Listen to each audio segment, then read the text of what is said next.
اعوذ باللہ من الشیطان الرجیم بسم اللہ الرحمن الرحیم وقال الذین کفروا لن نؤمن بهذا القرآن ولا بالذی بین یدیہ ولو تری اذ الظالمون موقوفون عند ربهم یرجع بعضهم الى بعض القول یقول الذین استضعفوا للذین استکبروا لولا انتم لکنا مؤمنین وقال الذین استکبروا للذین استضعفوا انحن صددناکم عن الہدی بعد اذ جاءکم بل کنتم مجرمین وقال الذین کفروا لن نؤمن بهذا القرآن ولا بالذی بین یدیہ، اور جو کافر کہتے ہیں کہ ہم کبھی نہیں مانیں گے اس قرآن کو اور جو کچھ اس کے سامنے ہے، یعنی پچھلی کتابوں کو، تورات و انجیل کو. وَلَوْ تَرَىٰ إِذِ الظَّالِمُونَ مَوْقُوفُونَ عِندَ رَبِّهِمْ، یعنی ان کا یہ قول نقل کرنے کے بعد فوراً نبی اکرم صلی اللہ علیہ وسلم سے کہا گیا کہ کاش کہ آپ دیکھیں، یعنی اس کو اگر ہم اپنی زبان میں کہیں، ہن تو بڑی ٹپ ٹپ کی گلاں کر رہے ہیں نا، کاش کہ تم دیکھو. اذ الظالمون موقوفون عند ربہم، جب یہ ظالم اپنے رب کے سامنے کھڑے ہوں گے، کھڑے کیے جائیں گے. یرجو بعضهم الی بعض، تو یہ ایک دوسرے کی طرف بات لوٹا رہے ہوں گے، یعنی میوچولی آرگو کر رہے ہوں گے، بحث کر رہے ہوں گے. یقول الذین استضعفوا، جو اپریسڈ لوگ ہیں، کمزور لوگ ہیں، وہ کہیں گے للذین استکبروا، سرداروں سے، بڑوں سے، متکبرین سے، لولا انتم لکنا مومنین، اگر تم نہ ہوتے تو ہم بھی ایمان والے ہوتے. میں نے کہا نا کہ میوچل ایک دوسرے کو وہ الزام دے رہے ہوں گے، آرگو کر رہے ہوں گے. قال الذین استکبروا، اس کے جواب میں متکبرین، سرداران کہیں گے انحن صددناکم عن الہدی، کیا ہم نے تمہیں ہدایت سے روکا تھا، سیدھا راستہ اختیار کرنے سے روکا تھا؟ بعد اذ جاءکم، اس کے بعد کہ ہدایت تمہارے پاس آئی تھی، یعنی تمہارے پاس اوپن چوائس تھا، تمہارے پاس اختیار تھا کہ تم اس ہدایت کو قبول کر لیتے، تم نے نہیں کیا تو ہم نے تو تمہیں نہیں روکا. بل کنتم مجرمون، اصل میں تم خود مجرم تھے، تم ہم پر الزام تھوپنے کی کوشش کر رہے ہو، تم خود مجرم تھے. اب پھر وہ کہیں گے جواب میں وقال الذین استضعفوا، تو کمزور اپریسڈ لوگ کہیں گے للذین استکبروا، متکبرین سے، بل مکر اللیل والنہار اذ تأمروننا، اصل میں تمہاری دن رات کی چالوں نے ہمیں روکے رکھا تھا. یعنی مختلف طریقوں سے، یعنی آج پولیٹکس کے راستے سے دیکھ لیں، قوانین ملک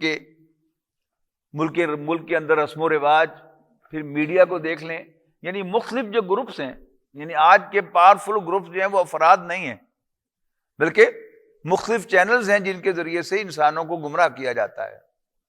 انٹرنیٹ ہے، ہمارا موبائل فون ہے، ٹی وی ہے، ریڈیو ہے، اخبارات ہیں، اشتہارات ہیں، یہ سب کیا ہیں؟ یہ دن رات ہمیں گمراہ کرنے کی کوشش کرتے رہتے ہیں. بل مکر اللیل والنہار اذ تأمروننا ان نکفر باللہ، یہ تمہاری دن رات کی چالیں کہ جب تم ہمیں کہتے تھے کیا، ان نکفر باللہ، کہ ہم اللہ کا انکار کریں، ونجعل لہ اندادا، اور ہم اللہ کے لیے مد مقابل بنائیں. یعنی ایک بہت بڑا چینل جس کا ہم سب شکار ہوئے ہیں، جتنے بھی لوگ ہم یہاں پر بیٹھے ہوئے ہیں جو کالج اور اسکول کی تعلیم حاصل کی ہے، انہوں نے ہمارے ذہن میں ایک بات جو ہے وہ بٹھائی ہے، الفاظ میں نہیں، کہ اللہ تعالیٰ کا کوئی وجود نہیں. اس لیے کہ ہمارا مائنڈ سیٹ یہ بنایا گیا کہ جو چیز حواس خمسہ کی گرفت میں نہ آئے اور حواس خمسہ اس کو ویریفائی نہ کر سکے، اس کا کوئی وجود نہیں ہے۔ اب اللہ تعالیٰ کا وجود جو ہے نہ آنکھوں سے دکھائی دیتا ہے، نہ کانوں سے سنائی دیتا ہے، نہ اس کا کوئی ذائقہ، نہ بھی کوئی خوشبو، اور نہ ہم اللہ تعالیٰ کو ہاتھ لگا کر چھو سکتے ہیں۔ تو گویا اگر ہمارا مائنڈ سیٹ سائنٹیفک ہو گیا ہے تو پھر ہم اللہ تعالیٰ کو نہیں مان سکتے۔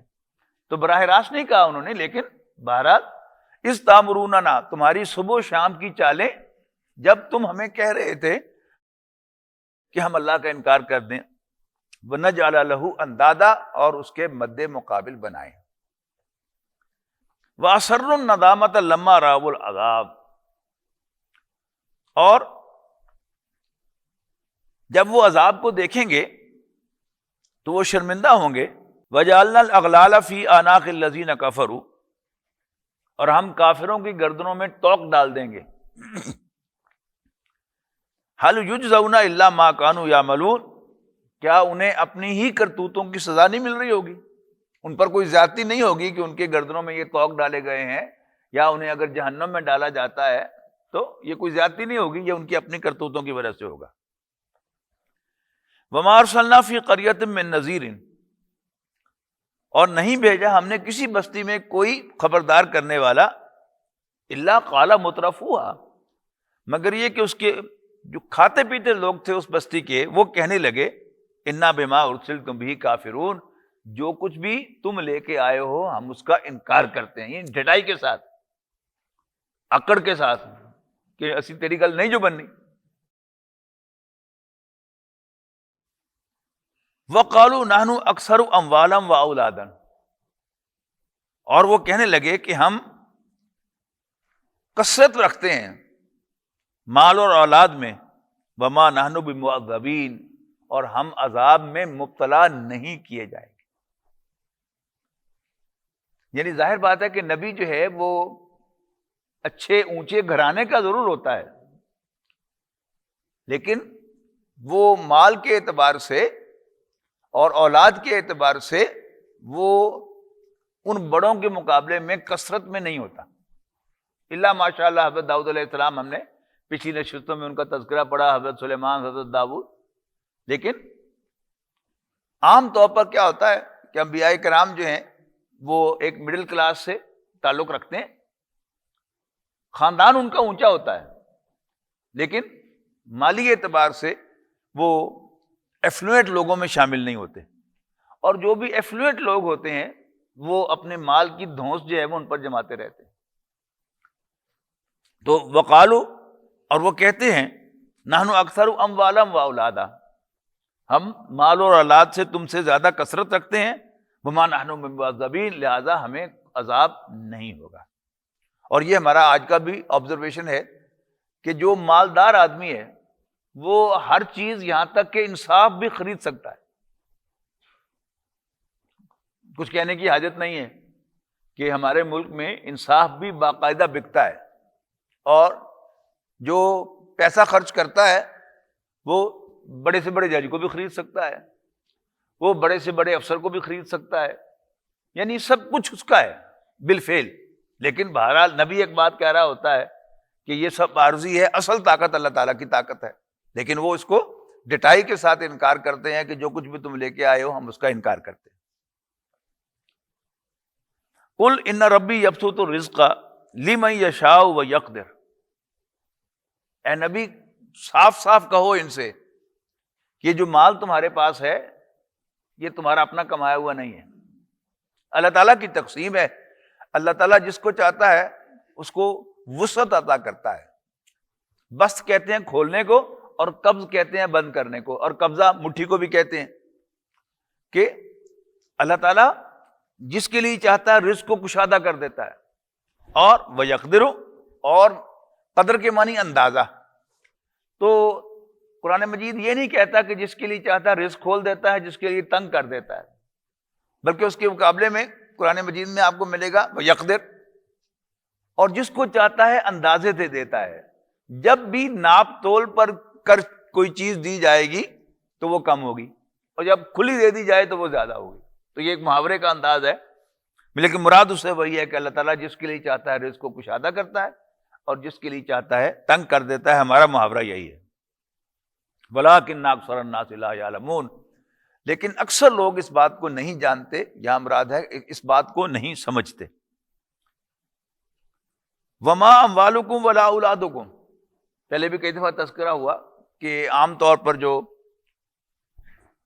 عمارت کی سورسز سمجھی جاتی ہیں علم، تو اللہ تعالیٰ ڈبل پی ایچ ڈی کو بھی بھوکا مار کے دکھاتا ہے. پوسٹ ڈاکٹریٹ کیا ہوا ہے لیکن وہ بھوکا مرتا ہے اگر اللہ کو منظور نہ ہو. اور چٹے ان پڑھ کو بھی وہ ارب پتی بناتا ہے.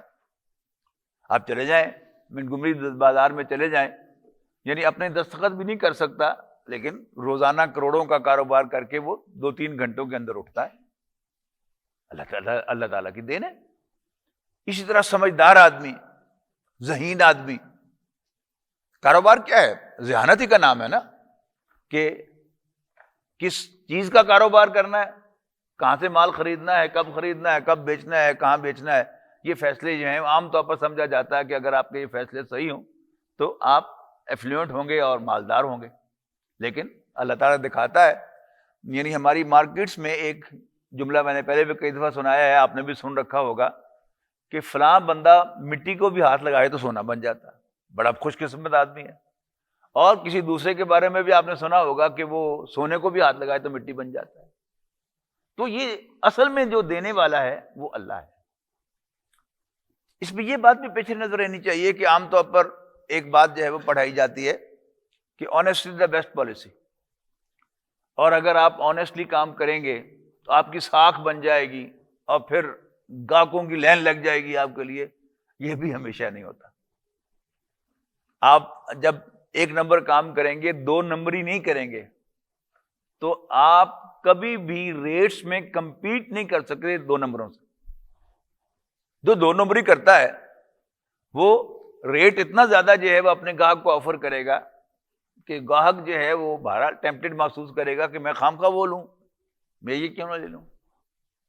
اور لہذا اگر آپ دیانتداری سے سودا بیچتے ہیں، 1 نمبر مال رکھتے ہیں، گاہک آئے گا، آپ کی دکان میں داخل ہوگا، آپ کا وقت ضائع کرے گا، آپ کی بجلی خرچ کرے گا اور پھر ساتھ والی دکان سے جا کے 2 نمبر مال بھی خریدے گا، مہنگا بھی خریدے گا. آپ کی دکان میں گاہک اللہ کی اجازت سے آتا ہے اور وہ آپ سے سودا اللہ تعالیٰ کی اجازت سے ہی لے سکتا ہے، اللہ تعالیٰ کی اجازت کے بغیر نہیں لے سکتا. تو بے شک اللہ تعالیٰ ہی قل ان ربی یبسط الرزق لمن یشاء ویقدر ولکن اکثر الناس لا یعلمون وما اموالکم ولا اولادکم بالتي تقربکم عندنا زلفی الا من آمن وعمل صالحا فاولئک لهم جزاء الضعف بما عملوا وهم في الغرفات آمنون. اور تمہارے مال اور تمہاری اولادیں ایسی چیز نہیں ہے کہ جو تمہیں اللہ تعالیٰ کے قریب کر دے. اللہ تعالیٰ کے قریب کیا چیز کرے گی؟ الا من آمن وعمل صالحا، ہاں جو ایمان لائے گا اور نیک عمل کرے گا، فاولئک لہم جزاء الضعف، تو ایسے ہی لوگ ہیں جن کے اعمال کو کے سبب ان کو دگنا بدلہ دیا جائے گا. اللہ تعالیٰ اس کے لیے بڑھا دے گا. ایمان لایا ہے، عمل کیے ہیں، باقی خامیاں کوتاہیاں تو ہر انسان میں رہیں گی، لیکن اگر انسان ایمان لے آیا ہے اور پھر وہ انٹینشن رکھتا ہے نیک عمل کرنے کی، تو اللہ تعالیٰ اس کی نیکیوں کو کئی گنا بڑھا دے گا. بما عملوا، ان کے عمل کی وجہ سے، وہم فی الغرفات آمنون، اور وہ بالا خانوں میں، اپارٹمنٹس میں سکون کے ساتھ رہیں گے. والذین یسعون فی آیاتنا معاجزین، اور جو لوگ ہماری آیتوں کو نیچا دکھانے کی کوشش کرتے ہیں، اولئک فی العذاب محضرون، وہ عذاب میں حاضر کیے جائیں گے. قل ان ربی یبسط الرزق لمن یشاء من عبادہ ویقدر اللہ، وہی بات پھر دہرا دی. اے نبی کہہ دو کہ میرا رب جس کے لیے چاہتا ہے رزق کو کشادہ کرتا ہے، من عبادہ، اپنے بندوں میں سے، ویقدر لہ، اور جس کے لیے چاہتا ہے تنگ کرتا ہے، ناپ تول کے دیتا ہے. وما انفقتم من شیء فهو یخلفہ، اور جو کچھ بھی تم اس کے راستے میں خرچ کرتے ہو وہ تمہیں اس کا عوض دے گا، وہ تمہیں لوٹائے گا. خلف کے معنی ہے پیچھے، خلیفہ کو بھی کہتے ہیں پیچھے آنے والے کو، سکسیسر کو. یہاں معنی کیا ہے؟ جو تم عمل کرو گے وہ تمہیں لوٹایا جائے گا. وَهُوَ خَيْرُ الرَّازِقِينَ، اور وہ بہترین رزق دینے والا ہے. وَيَوْمَ يَحْشُرُهُمْ جَمِيعًا، اور جس دن وہ تم سب کو جمع کرے گا. ثُمَّ يَقُولُ لِلْمَلَائِكَةِ، پھر وہ فرشتوں سے کہے گا أَهَٰؤُلَاءِ إِيَّاكُمْ كَانُوا يَعْبُدُونَ، کہ کیا یہ لوگ تمہیں پکارا کرتے تھے؟ یعنی فرشتوں کو پکارتے ہیں نا لوگ. یہ اکثر تعویذ جو ہوتے ہیں اگر آپ کبھی ان کو کھول کر پڑھیں تو اس میں یا میکائیلو یا جبرائیلو یہ لکھا ہوا ہوتا ہے. تو یہ سب جو ہیں وہ شرک کی صورتیں ہیں نا. اللہ تعالیٰ کو پکارا جائے تو وہی حق ہے. باقی جیسا کہ پچھلی دفعہ تفصیل سے عرض کیا گیا تھا کہ بلا شبہ فرشتے اللہ تعالیٰ کی سول سروس کے طور پر ایکٹ کرتے ہیں، لیکن ان میں سے کسی فرشتے کو اختیار نہیں ہے ہواؤں کا چلانا، بخارات کا خلیج بنگال سے لے کر فیصل آباد تک پہنچانا، کھوڑے والے تک پہنچانا. یہ اللہ تعالیٰ کے فرشتے کرتے ہیں یہ کام، لیکن اپنے اختیار سے نہیں کرتے، اللہ تعالیٰ کے فیصلے کے تحت کرتے ہیں. کوئی فرشتہ نہ اللہ تعالیٰ کے فیصلے کے خلاف کچھ کر سکتا ہے، بلکہ وہی کچھ کرتا ہے کہ جس کا اللہ تعالیٰ اسے حکم دیتا ہے. قالو، فرشتے کہیں گے سبحانک انتا ولینا، اللہ تو پاک ہے، تو ہمارا دوست ہے، ولی ہے، سرپرست ہے. من دونہم، ان کے علاوہ، یعنی یہ نہیں تو ہمارا دوست ہے. بل کانوا یعبدون الجن، اصل میں یہ جنوں کی عبادت کرتے تھے. یہ سب کے سب جو جنات جو ہیں وہ اللہ تعالیٰ نے جہاں رکھے ہوئے ہیں سارے، جو ہمارا امتحان لینے کے لیے ہمارے دلوں میں غلط باتیں جو ہے وہ ڈالتے ہیں. تو قرآن مجید کی آخری سورۃ الناس میں جو آخری الفاظ ہے نا، اس کے آخری آیت من الجنۃ والناس، جو دلوں میں وسوسہ ڈالتے ہیں، دلوں کے اندر کوئی بات ڈالتے ہیں، کوئی کنفیوژن کریٹ کرتے ہیں، اور وہ ایسا کرنے والے جنوں میں سے بھی ہو سکتے ہیں، انسانوں میں سے بھی ہو سکتے ہیں. یعنی آج کے سبق کے شروع میں جو ذکر تھا وہ کس کا تھا؟ یعنی سرداروں میں سے، انسانوں میں سے، انفلوئنشل لوگوں میں سے، کہ جو لوگوں کو سجیسٹ کرتے رہتے ہیں کہ اللہ کا انکار کرو اور غیر اللہ کو مانو. لیکن آخرت میں کیا ہوگا؟ اللہ تعالیٰ پوچھے گا فرشتوں کے بارے میں، تو وہ کیا کہیں گے؟ نہیں نہیں نہیں، یہ ہماری پوجا نہیں کرتے تھے، یہ اصل میں جنوں کی پوجا کرتے تھے. اور جنات جو ہیں وہ بہرحال اللہ تعالیٰ نے ان کو اتنی طاقت دی ہے، نظر ہمیں نہیں آتے لیکن وہ ہمارے ساتھ ساتھ رہتے ہیں، جیسا کہ کسی کا کوئی ساتھی ہوتا ہے اور وہ اس کو غلط باتیں اس کے دل میں ڈالتا رہتا ہے. اگر اللہ کی دی ہوئی ہدایت کی طرف رخ کیا جائے، ان کو چھوڑ کر ہدایت کی طرف رخ کیا جائے، تو پھر اللہ تعالیٰ فرشتے بھیجتا ہے کہ جو ہماری حفاظت کرتے ہیں. اور اگر ہم آپٹ کرتے ہیں کہ نہیں ہمیں ہدایت نہیں چاہیے، تو ہمیں گمراہی چاہیے، تو پھر اللہ تعالیٰ ان جنات کو مسلط کرتا ہے، تو پھر آ کر ہمیں وہی چیز جو ہے وہ اس میں اور آگے بڑھانے کی کوشش کرتے ہیں.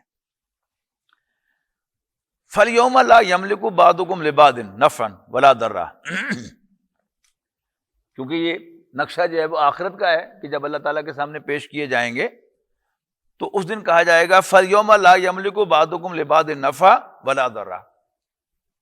تو آج تم ایک دوسرے کے لیے کوئی نہ فائدہ پہنچا سکو گے نہ نقصان پہنچا سکو گے. وَنَقُولُ لِلَّذِينَ ظَلَمُوا، اور ہم ظالموں سے کہیں گے ذُوقُوا عَذَابَ النَّارِ الَّتِي كُنتُمْ بِهَا تُكَذِّبُونَ، چکھو اس آگ کا مزہ جس کا تم انکار کیا کرتے تھے. وَإِذَا تُتْلَىٰ عَلَيْهِمْ آيَاتُنَا، اور جب ان کے سامنے ہماری آیات تلاوت کی جاتی ہیں، آیاتنا بینات، واضح آیات تلاوت کی جاتی ہیں، کھلی کھلی آیات تلاوت کی جاتی ہیں، قالوا ما ھذا الا رجل یرید ان یصدکم مما کان یعبد آباؤکم، تو وہ کہتے ہیں یعنی نبی کے بارے میں کہ یہ شخص یعنی پیغمبر نہیں ہے الا رجل، مگر ایک آدمی، ایک انسان، یرید ان یصدکم عما کان یعبد آباؤکم، جو چاہتا ہے کہ وہ تمہیں روک دے ان کی عبادت کرنے سے جن کی عبادت تمہارے آباء و اجداد کیا کرتے تھے۔ وقالو، مزید کہتے ہیں، ما ھذا الا افک مفترا، یہ قرآن نہیں ہے مگر گھڑا ہوا جھوٹ۔ افترا کہتے ہیں کسی پر جھوٹ باندھنے کو، تو قرآن مجید کے بارے میں وہ کہتے ہیں کہ یہ گھڑا ہوا جھوٹ ہے، یعنی معاذ اللہ نبی اکرم صلی اللہ علیہ وسلم نے اپنے پاس سے کوئی بات بنا کر یہ اللہ تعالیٰ کی طرف منسوب کی۔ یہ ہے کہ افکن جھوٹ، افطرا جو گھڑا گیا ہے، باندھا گیا ہے۔ وقال الذین کفروا للحق لما جاءہم ان ھذا الا سحر مبین، اور کافر حق کے بارے میں کہتے ہیں جب وہ ان کے پاس آتا ہے، کیا کہتے ہیں؟ ان ھذا الا سحر مبین، یہ تو کھلا جادو ہے۔ یہ ہمارے جتنے بھی لوگ ہیں، یہ موٹیویشنل سپیکرز لے لیں آپ، ان کو اللہ تعالیٰ نے ایک فن دیا ہوا ہے کہ وہ آپ کے دل کو جا کر چھوتے ہیں اور آپ کو امپریس کرتے ہیں۔ اسی طرح بہت سے لوگوں کو اللہ تعالیٰ نے فن دیا ہوا ہوتا ہے کہ وہ لوگوں کو اپنے ساتھ اٹیچ کر لیتے ہیں۔ یہ سارا جو گمراہی کا دھندا ہے، یہ سوچنے کی بات ہے نا کہ اگر آپ جائیں ڈیپ، یہ مختلف جو سیکٹس بنے ہوئے ہیں گمراہی کے، یہ جو مزاروں پر اور مختلف میلوں ٹھیلوں میں جو کچھ ہو رہا ہوتا ہے، اگر آپ سینسبلی سوچیں تو ان میں کوئی سینس کی بات ہے نہیں،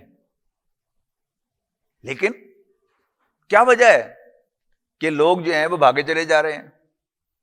یعنی جتنے بھی میلے مختلف جگہوں پر لگتے ہیں یا تھیٹرز لگتے ہیں مختلف جگہوں پر، یا جو سنیما گھر ہیں، آپ غور سے ان پر دیکھیں تو کوئی ان میں معقولیت والی بات نہیں ہوتی، لیکن اس کے باوجود یعنی ہزاروں لوگ جو ان میلوں ٹھیلوں میں جاتے ہیں، ان سرکسوں کو جا کر رونق بخشتے ہیں، کیوں کر رہے ہیں؟ یعنی ان کو جو مارکیٹنگ کرنی آتی ہے اپنی آج کی زبان میں اگر آپ سمجھیں تو وہ اپنی پروڈکٹ کو مارکیٹ ایسے طریقے سے کرتے ہیں کہ لوگ جو ہیں وہ اپنا وقت بھی خرچ کرتے ہیں اور اپنا پیسہ بھی لگاتے ہیں، لگاتے ہی نہیں بلکہ پیسہ اجاڑتے ہیں وہاں پر جا کر، اور بڑے شوق سے اجاڑتے ہیں۔ How is it possible? وہ یہ ہے کہ بہرحال انہوں نے جو ان کے مالکان ہیں یا جو بھی ان کے اصل لوگ ہیں، انہوں نے ایسے طریقے سے لوگوں کو امپریس کیا ہوا ہوتا ہے کہ لوگ بھاگے بھاگے ان کے پاس جاتے ہیں۔ یعنی آپ کو بہت سے ایسے سو کالڈ ریلیجس لیڈرز مل جائیں گے کہ وہ جو باقاعدہ اپنے مریدوں کو گالیاں تک دیتے ہیں، لیکن اس کے باوجود ان کے مرید جو ہیں وہ بھاگے بھاگے ان کی طرف چلے جا رہے ہیں۔ تو کوئی ایسا فن ان کے پاس ہے کہ جس سے وہ لوگوں کی نفسیات پر قابو پا لیتے ہیں اور لوگ ان کے پیچھے لگ پڑتے ہیں۔ تو فرمایا کہ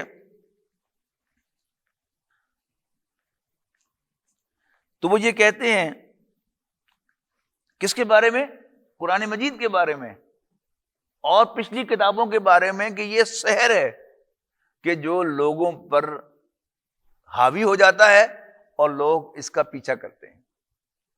یعنی وہ قرآن مجید کو اور نبی اکرم صلی اللہ علیہ وسلم کو اور انبیاء کو یہ الزام دے رہے ہوتے ہیں کہ یہ جادوگر ہیں اور یہ لوگوں کو پھانس لیتے ہیں۔ حج کے دنوں میں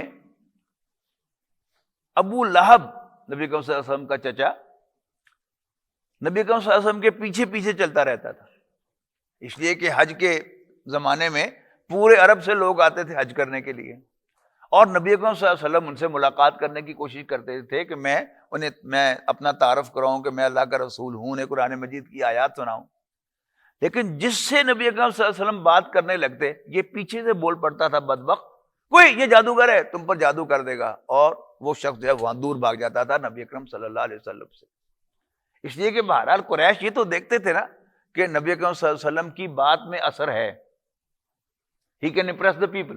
اور ان کی کوشش کیا تھی کفار کے سرداروں کی کہ کوئی بھی نبی اکرم صلی اللہ علیہ وسلم کے پاس نہ آنے پائے اور آپ کی بات وہ سنے ہی نہ سرے سے. تو یہ ہے وہ جو نقشہ یہاں پر بیان کیا جا رہا ہے. اس کے بعد فرمایا وَمَا آتَيْنَاهُم مِّن كُتُبٍ يَدْرُسُونَهَا وَمَا أَرْسَلْنَا إِلَيْهِمْ قَبْلَكَ مِن نَذِيرٍ. اور جو کتابیں ہم نے ان مشرکوں کو دی ہیں جن کو یہ پڑھتے ہیں, اور وَمَا أَرْسَلْنَا إِلَيْهِمْ قَبْلَكَ مِن نَذِيرٍ, اور ہم نے آپ سے پہلے ان کی طرف کوئی ڈرانے والا نہیں بھیجا. یہ خاص طور پر یہ جو قریش یا عرب تھے ایز کمپیئر ٹو اہل کتاب, یعنی بنی اسرائیل کے پاس نبی اکرم صلی اللہ علیہ وسلم کی تشریف آوری سے پہلے 3 کتابیں تھیں. تورات ان کے پاس تھی, انجیل ان کے پاس تھی, اور زبور ان کے پاس تھی. لیکن حضرت اسماعیل علیہ السلام کی اولاد میں کوئی کتاب نہیں تھی جس کو وہ پڑھتے ہوں. لہذا بنی اسرائیل جو دین کے بنیادی عقائد ہیں ان سے واقف تھے, فرشتوں کو مانتے تھے, نبیوں کو مانتے تھے, کتابوں کو مانتے تھے, اور یہ مانتے تھے کہ اللہ تعالیٰ اپنے رسول بھیجتا ہے اور ان کو اپنی ہدایت دے کر بھیجتا ہے جو انسانوں کے اندر وہ پھیلاتے ہیں. لیکن یہ جو بنی اسماعیل تھے, حضرت اسماعیل علیہ السلام کی اولاد جو عرب میں آباد تھے, ان کے پاس کوئی کتاب نہیں تھی, کوئی رسول ان کی طرف نہیں آیا تھا. لہذا یہ سب کچھ جو کہتے تھے یہ اٹکل پنجوں کی بنیاد پر کہتے تھے. تو وہ بات یہاں پر کہی گئی ہے وَمَا آتَيْنَاهُم مِّن كُتُبٍ, ہم نے انہیں یعنی مکے والوں کو, عرب والوں کو کوئی کتاب نہیں دی, يَدْرُسُونَهَا جس کو یہ پڑھتے ہوں, وَمَا أَرْسَلْنَا إِلَيْهِمْ قَبْلَكَ مِن نَذِيرٍ, اور نہ ہی ہم نے آپ سے پہلے کوئی خبردار کرنے والا ان کے اندر بھیجا ہے. یہاں خبردار کرنے والے سے مراد بھی رسول ہے. وَكَذَّبَ الَّذِينَ مِن قَبْلِهِمْ, اور ان سے جو پہلے ہو گزرے ہیں انہوں نے بھی جھٹلایا ہے, یعنی قوم نوح نے جھٹلایا, قوم ہود نے جھٹلایا, قوم ثمود نے جھٹلایا, قوم لوط نے, قوم شعیب نے, ان سب نے جھٹلایا, اور فرعون نے جھٹلایا. وَمَا بَلَغُوا مِعْشَارَ مَا آتَيْنَاهُمْ فَكَذَّبُوا رُسُلِي, اور جو کچھ ہم نے ان کو دیا ہے یہ ان کو دی جانے والی دولت اور وسائل کا 10واں حصہ بھی نہیں ہے. تو ان کو اتنا کچھ دیا تھا, انہوں نے جھٹلا دیا, تو اگر یہ بھی جھٹلا دیں تو وہ سو واٹ. وَمَا أَرْسَلْنَا إِلَيْهِمْ قِبَلَكَ مِن نَذِيرٍ وَكَذَّبَ الَّذِينَ مِن قَبْلِهِمْ وَمَا بَلَغُوا مِعْشَارَ مَا آتَيْنَاهُمْ فَكَذَّبُوا رُسُلِي, تو ہم نے جو کچھ ان کو دیا تھا یہ اس کے 10ویں حصے کے بھی برابر نہیں تھا. فَكَذَّبُوا رُسُلِي, لیکن انہوں نے بھی ہمارے پیغمبروں کو جھٹلایا. فَكَيْفَ كَانَ نَكِيرٌ, پھر کیسا ہوا ان کا انجام, جو انہوں نے جھٹلایا تھا ان کا انجام کیسا ہوا. تو وہ بھی تباہی سے دوچار ہوئے, اور بٹوین دا لائنز کیا ہے, یہ بھی الٹیمیٹلی تباہی سے دوچار ہوں گے. آج اس پر بحث کرتے ہیں. بارک اللہ لی و لکم فی القرآن العظیم ونفعنی و ایاکم بالآیات و ذکر الحکیم.